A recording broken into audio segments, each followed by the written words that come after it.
Audio Jungle.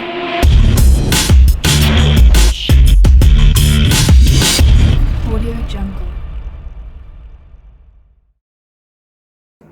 अस्सलाम वालेकुम। मेरा नाम तलशर ज़िया है और आज की जो वीडियो है उसमें मैं आपको बताऊंगा कि आप लोग army medical college which is famously known as AMC उसमें एडमिशन किस तरह से सिक्योर कर सकते हैं। और ये जो सारी इन्फॉर्मेशन है ये मेरा एक जूनियर है एएमसी के अंदर फर्स्ट ईयर के अंदर, उसने मुझे ये सारी इन्फॉर्मेशन दी। और तो मैंने सोचा कि अपने तमाम जूनियर्स जो कि एस्पायरेंट्स हैं, जो चाहते हैं कि उनका भी दाखिला एएमसी के अंदर हो, उनको एक आइडिया हो जाए कि भी अगर आपने एएमसी में दाखिला लेना है तो उसका क्या प्रोसीजर होता है। क्योंकि एएमसी के अंदर जब आपने एडमिशन लेना है तो उसका एक बड़ा नॉन टिपिकल सा प्रोसीजर होता है, जितनी भी बाकी मेडिकल यूनिवर्सिटीज़ हैं उनसे बहुत हट के है। और वो सारा प्रोसीजर जो मैं आपको एक्सप्लेन कर देता हूँ। तो सबसे पहले तो ये है कि आपका जो एएमसी के अंदर जो दाखिला है ना, उसकी दो कैटेगरीज होती हैं। एक वहाँ उसमें दाखिला होता है मेडिकल कैडेट्स का और एक होता है नॉन मेडिकल कैडेट्स का। इन दोनों को हम लोग अभी डिटेल से डिस्कस कर लेते हैं। लेकिन उससे पहले ये बता दूं कि हर साल तकरीबन 200 कैडेट्स जो हैं उनका एडमिशन होता है, जिसमें से 100 या ऑलमोस्ट 103 जो हैं वो मेडिकल कैडेट्स होते हैं, जबकि बाकी का जो नंबर है वो नॉन मेडिकल कैडेट्स का होता है। तो जो मेडिकल कैडेट्स हैं उनका सबसे पहले एक इनिशियल टेस्ट होता है जो कि आर्मी के सिलेक्शन सेंटर्स में होता है। और वो जो इनिशियल टेस्ट है दैट इज़ कंप्यूटर बेस्ड। और वो जो टेस्ट है उसके फर्दर जो है डिविजन्स होती हैं। उसमें जो पहली डिवीजन है वो होती है वर्बल एमसीक्यूज़ की। और ये जो है आपका बेसिकली इंटेलिजेंस टेस्ट होता है, कॉमन सेंस की बेसिस पे जो है ये आप लोगों का टेस्ट होता है। इसकी जो अगली डिवीजन है वो होती है नॉन वर्बल एमसीक्यूज़। और ये जो दोनों हैं अगर आप लोग ये पास कर लो तो इसके बाद आप लोगों का होता है एकेडमिक टेस्ट। एकेडमिक टेस्ट जो है उसके अंदर ऑलमोस्ट 50 एमसीक्यूज़ होते हैं और वो उसमें इंग्लिश, फिजिक्स, केमिस्ट्री, बायो इनके एमसीक्यूज़ होते हैं। And these are total of 50 MCQs. Verbal test, non verbal test, दोनों एमसीक्यूज इंटेलिजेंस की बेस पे जो होते हैं। और अल्टीमेटली आपका आ गया एकेडमिक टेस्ट जिसने उनको पास कर लिया। एकेडमिक टेस्ट का मैंने आपको बता दिया 50 एमसीक्यूज। और वो उन किन किन सब्जेक्ट्स के बारे में होते हैं। जिनका ये क्लियर हो जाता है फिर उनको डेट दी जाती है इनिशियल फिजिकल जो आपका टेस्ट होता है उसके लिए। जो इनिशियल आप लोगों का ये जो फिजिकल टेस्ट है वो कंप्राइज करता है आपका 1 माइल रनिंग उसमें होती है, 3 चिनअप्स इन्वॉल्व होते हैं, 15 पुशअप्स इन्वॉल्व होते हैं। और ये जो आप लोगों का है ये आप लोगों का हो गया फिजिकल टेस्ट। और इस फिजिकल टेस्ट को जब आप लोगों ने क्लियर कर लिया उसके बाद आप लोगों का होगा इनिशियल मेडिकल टेस्ट। अब जिस बंदे ने ये सारे टेस्ट जितने भी आप लोगों का पहले हुआ इनिशियल टेस्ट जो सिलेक्शन सेंटर में एमसीक्यूज वाला, उसके बाद आप लोगों का हुआ medical test, sorry physical test, और उस फिजिकल टेस्ट को जिसने पास किया उसको हो गया इनिशियल मेडिकल टेस्ट। जिसने इन सारों को पास कर लिया फिर यहाँ पे होती है शॉर्ट लिस्टिंग, जिसके अंदर ये जो भी आपका रिजल्ट होता है, आपके जितने भी आपने टेस्ट दिए हैं उसमें आप में से जो 300 से 350 बच्चे जो है ना उनको चूज किया जाता है, उनको शॉर्ट लिस्ट किया जाता है और उनको डेट दी जाती है फिर फॉर द इंटरव्यू। फिर क्या होता है, आप लोगों को जब इंटरव्यू की डेट आती है तो वो उसके फर्दर 2 पार्ट्स होते हैं। जो इंटरव्यू आपका वो आपको 2 दिनों के लिए बुलाया जाता है। पहला आप लोगों का होता है साइकोलॉजिकल टेस्ट और दूसरा जो है वो आप लोगों का होता है इंटरव्यू। जो साइकोलॉजिकल टेस्ट है उसमें बेसिकली आप लोगों ने जो है एक बायोडाटा फॉर्म फिल करना होता है जिसमें आपकी और आपकी फैमिली की तमाम पर्सनल इन्फॉर्मेशन आप लोगों ने उनको प्रोवाइड करनी होती है। उसका जो सैंपल है उसके जो लिंक है वो मैं आप लोगों को डिस्क्रिप्शन में दे दूंगा। इसी तरह इस वीडियो में मैं कोशिश करूंगा कि आप लोगों को सब चीज़ें एक्सप्लेन कर दूं, मगर उसके अलावा एक वेबसाइट का लिंक भी आपको दे दूंगा जिसमें जो सारे स्टेप्स हैं कि आप एएमसी में किस तरह एडमिशन ले सकते हैं वो कैटेगोरिकली उसमें स्टेट किए हुए। तो अगर आपको कोई भी बात अगर मेरी समझ ना आए तो आप वहाँ से रेफर कर सकते हैं। खैर, आप लोगों ने बायोडाटा फॉर्म फिल करना है जिसमें आपने अपनी हॉबीज़, मेरिट्स, डीमेरिट एक्सेट्रा बताने हैं। उसके बाद आप लोगों ने इसी टेस्ट का जो हिस्सा है उसमें आप लोगों ने एक लिखना होता है शॉर्ट एसे। उसके अलावा आपका आ जाता है सेंटेंस कंप्लीशन का एक टेस्ट होता है जिसमें 2 सेट्स होते हैं और ईच सेट के अंदर जो है वो 27 क्वेश्चन या 27 ऐसे क्वेश्चन होते हैं जिनमें आपने सेंटेंस कंप्लीशन करनी होती है।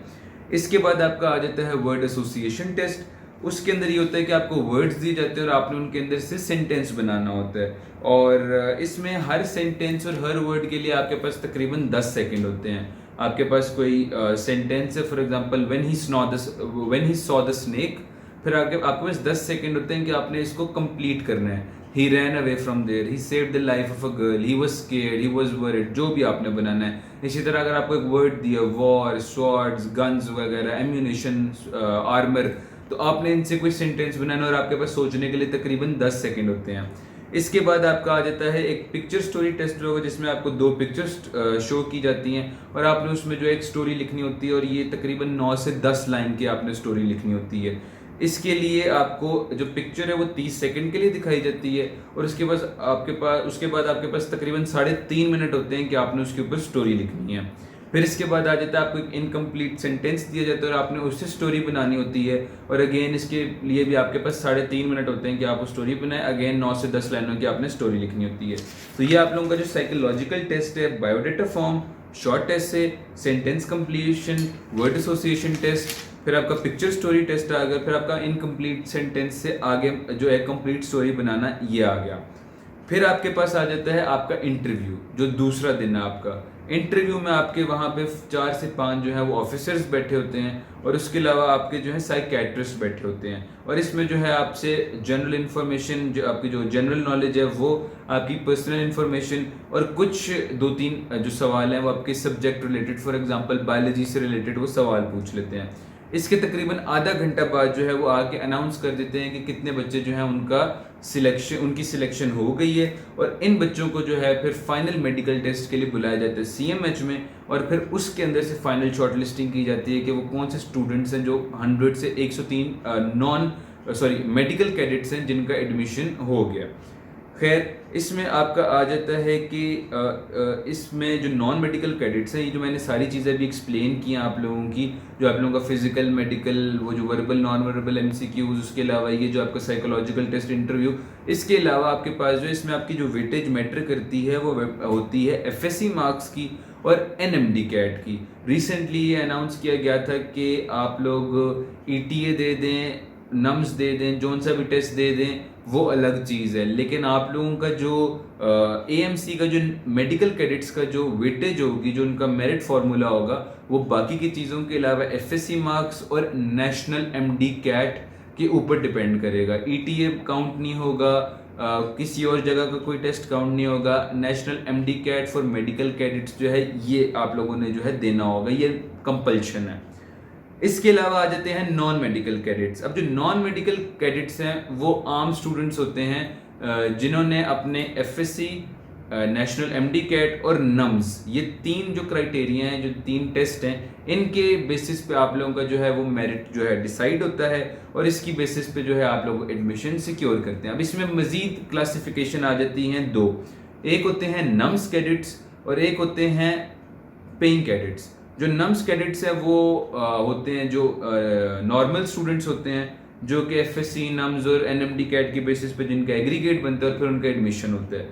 और फिर आ जाते हैं पेइंग कैडेट्स। ये वो सीट्स होती हैं जो कि आर्मी के जो ऑफिसर्स हैं, उनके जो बच्चे हैं या रिलेटिव्स हैं, उनके लिए जो सीट्स जो रिजर्व्ड होती हैं, ये उनके लिए होती है। और जो नम्स कैडेट वाले बच्चे होते हैं, उन्होंने अपनी पूरी फ़ी देनी होती है, तकरीबन 2 से 3 लाख होती है मेरा ख्याल है ईयरली। जबकि जो पेइंग कैडेट्स हैं उनकी जो एक्सपेंसेस हैं वो more than half of the expenses जो हैं वो आर्मी वाले पे करते हैं, जबकि बाकी की जो फ़ी है वो उन्हें पे करनी पड़ती है। तो ये आर्मी बैकग्राउंड वाले बच्चों के लिए होता है, इनका भी सेम ही क्राइटेरिया होता है, FSC, नम्स और NMD कैट। और ये है कि जो पेइंग कैडेट्स हैं उनका जो मेरिट है वो तकरीबन 1-2% जो है कम होता है नम्स कैडेट्स से के कंपेयर्ड, क्योंकि ये वाला जो सिर्फ आर्मी वालों के लिए रिजर्व्ड होता है, जबकि वो जो है उसमें ओपन मेरिट होता है। इसमें एक और मजीद बात बता दूं कि जो फीमेल्स हैं वो एज नॉन मेडिकल कैडेट्स जो हैं वो AMC को ज्वाइन नहीं कर सकती, बट उनके पास 2 ऑप्शंस होती हैं कि वो एज अगर मेडिकल कैडेट्स उन्होंने ज्वाइन करना है तो एक तो ये होती है कि वो लोग जो हैं अप्लाई कर सकते हैं AMC के लिए आफ्टर 3rd ईयर, या फिर पोस्ट ग्रेजुएशन वाला जो फेज़ होता है उसमें अप्लाई कर सकते हैं। तो उसमें सीन क्या होता है कि अगर वो 3rd ईयर के बाद अप्लाई करते हैं तो वो अपनी जो स्टडीज़ हैं वो कंटिन्यू करेंगे इन द सेम कॉलेज, जिसमें वो ऑलरेडी एडमिशन सिक्योर कर चुके हैं, और जब वो अपनी कंप्लीशन कर लेंगे स्टडीज़ की तो फिर वो आर्मी को ज्वाइन कर लेंगे एज अ कैप्टन। इसके अलावा जो है जो नॉन मेडिकल कैडेट्स हैं उसमें जो फीमेल्स के लिए है वो सेम क्राइटेरिया है। एफएससी, एनएमडी कैट और नम्स का जो टेस्ट है वो आपने देना, उसकी बेसिस पे आप लोगों का एग्रीगेट बनेगा, और फिर वो जो है ओपन मेरिट होगा कि भी जिसका मेरिट ज़्यादा होगा उसको एडमिशन मिल जाएगा, जिसका कम होगा उसको एडमिशन नहीं मिलेगा। तो ये वो बेसिक इन्फॉर्मेशन है जो आप लोगों को मेरा ख्याल है जिसकी ज़रूरत पड़ेगी, आप में से वो स्टूडेंट जो कि एएमसी के अंदर एडमिशन सिक्योर करना चाहते हैं। अगेन जो बायोडाटा फॉर्म है और जो सारा जो डिटेल प्रोसीजर है उसकी जो डिटेल्स हैं वो जिस वेबसाइट पे हैं उसका लिंक मैं डिस्क्रिप्शन और कमेंट सेक्शन में दे दूंगा। Make sure that you do check it out. और मेरा ख्याल है कि this was it for today. इसके अलावा अगर आपका कोई सवाल हो तो मैं कोशिश करूंगा कि उसका जितना ऑथेंटिक किस्म का आंसर मैं दे सका मैं दूंगा। मुझे इजाज़त दीजिएगा, भाई को दुआ में याद रखिएगा। अल्लाह हाफिज़।